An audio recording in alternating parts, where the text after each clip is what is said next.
Hello YouTube, I am the Geo Ninja, and on this episode of Devil's Advocate, we'll be looking at Eater of Secrets. This card is rather interesting because I've seen a lot of people on both sides say it's going to be good or it's going to be bad. I think overall the community of Hearthstone is leaning more toward this being a bad card, saying that at 4 mana, it being a 2/4 isn't going to be all that great. However, I think people have to consider that you're only going to be playing this card when there's an enemy secret on the board. And I think this card really has the potential to shift games in your favor. A few notable examples of this is against Mysterious Challenger. If Mysterious Challenger and Secret Paladin in general continues to stay a present threat in the post-Whispers of the Old Gods expansion meta, Eater of Secrets has the potential to become a 7/9 for 4 mana minion. I think that's pretty huge, especially since it has no tribal tag, which some people have said possibly the big game hunter nerf is that it will only be able to attack dragons or only be able to attack beasts. I think at 7/9, it gives the player that plays an Eater of Secrets against a Mysterious Challenger the ability to, for one, kill the Mysterious Challenger, which is pretty difficult to do normally. I mean, you have to deal with all the secrets first, and then you still have a 6/6 on the board, possibly with other cards on the board.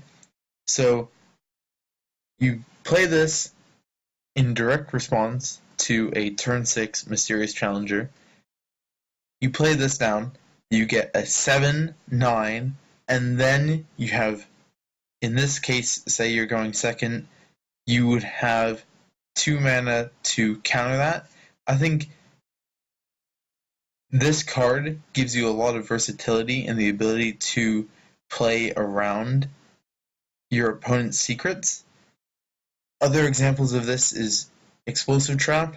It's one of Hunter's best tools at combating aggro because the 2 damage will take out most aggro bodies that they typically will only have 2 or 1 health. So it really, cards like Explosive Trap you can take away from Hunter.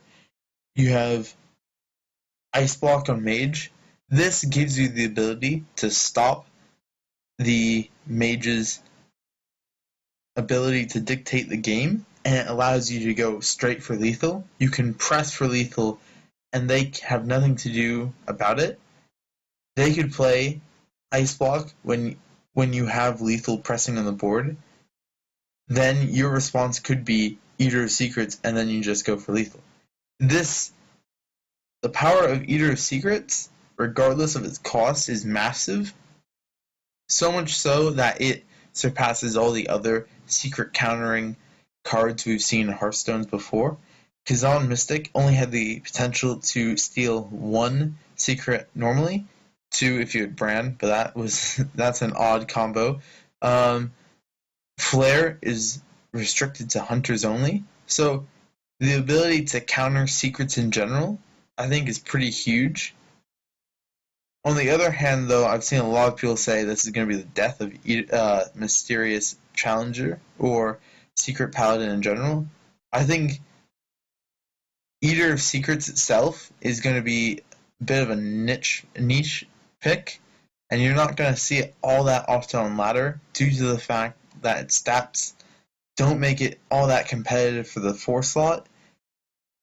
But I think you wouldn't be wrong to put this in your deck. But in all honesty, you're going to want to see what other cards might come out before this.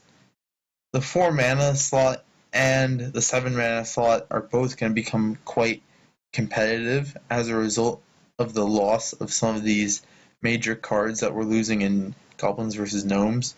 Piloted Shredder and Dr. Boom being the 2 main 4 and 7 drops respectively. And without them, it's really going to make people have to think before they actually make some of these decks.